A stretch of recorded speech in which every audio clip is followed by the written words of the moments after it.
अस्सलामु अलैकुम वरहमतुल्लाह। Domestic violence या घरेलू तशद्दुद बढ़ता जा रहा है, स्पेशली जो ये लॉकडाउन एब्रोगेशन का हुआ या कोविड का पैंडमिक का लॉकडाउन हुआ, इस दौरान जो घर मर्द औरतें बैठी, उस दौरान डोमेस्टिक वायलेंस बढ़ा, घरेलू तशद्दुद बढ़ा। मैं आप सबसे गुजारिश करना चाहता हूं कि इसको ख़त्म कर दीजिए। घरेलू तशद्दुद, डोमेस्टिक वायलेंस को ख़त्म करने की ज़रूरत है, बल्कि कम करने की ज़रूरत नहीं है, इस नासूर को जड़ से उखाड़ने की ज़रूरत है।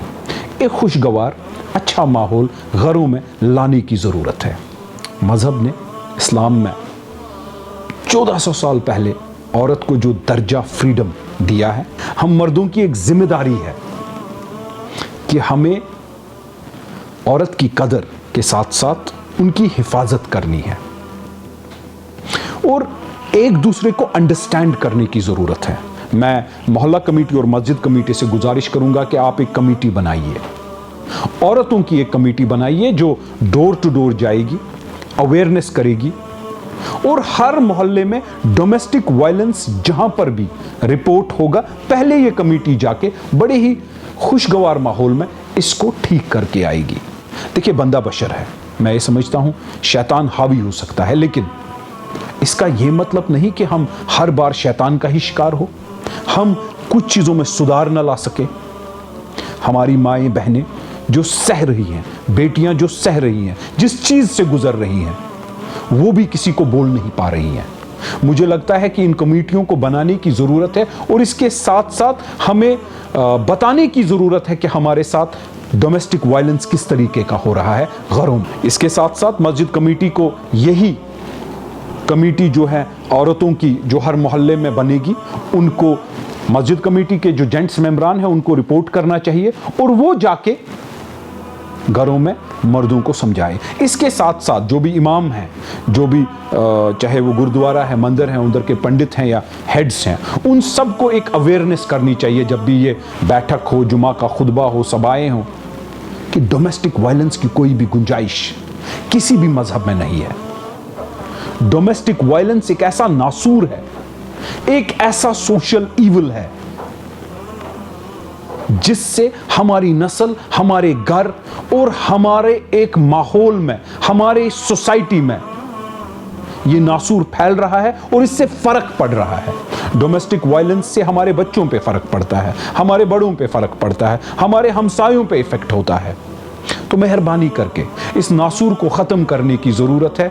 हमें अपनी माओं को, अपनी बेटियों को, अपनी बच्चियों को इस वायलेंस से बचाना है। मैं आपको चैलेंज देता हूं, जैसे आज आए दिन एक्सरसाइज का चैलेंज दिया जाता है, अहद किया जाता है मैं एक्सरसाइज करूंगा, आए दिन कोई और कोई स्टंट का चैलेंज दिया जाता है। चलिए आज हम अहद करें कि हम एक दूसरे को डोमेस्टिक वायलेंस एंड करने का चैलेंज दें। अहद करें कि इस नासूर को अपने घरों से हटाएं, खत्म करें और एक अच्छी जिंदगी बसर करें, क्योंकि ये भी किसी की बेटी है, बच्ची है, जो अपना घर छोड़ के दूसरे के घर रहने आई है। मैं उन तमाम घर के बुजुर्गों से गुजारिश करूंगा, लड़के वालों से, कि इस लड़की को अपनाइए, इस लड़की को अपनी बच्ची समझिए और कोई भी ऐसा फर्क मत कीजिए, कोई भी ऐसी दूरी मत रखिए जिससे घर का माहौल खराब हो, घर के बच्चों पे इफेक्ट पड़े। और उस लड़की से, औरत से अपील करता हूं कि आप भी लड़के वालों के अयाल को अपना अयाल समझिए। और मुझे लगता है मजहब के जो दायरे में जो हुकूक वाजिया किए गए हैं, उनको समझने की ज़रूरत है, बेटर अंडरस्टैंडिंग की ज़रूरत है। इससे कोई मॉडर्न या ऑर्थोडॉक्स किस्सा नहीं है। हमारे मजहब में 1400 साल जो फ्रीडम दिया गया है औरत को, उसको फॉलो करने की ज़रूरत है। ऑर्थोडॉक्स जिसको बोलते हैं, मुझे लगता है वो ऑर्थोडॉक्स सिस्टम जो है वो खुद ही इजाद किया गया है, जो बिद्दत, ये डोमेस्टिक वायलेंस एक बिद्दत क्रिएट की गई है।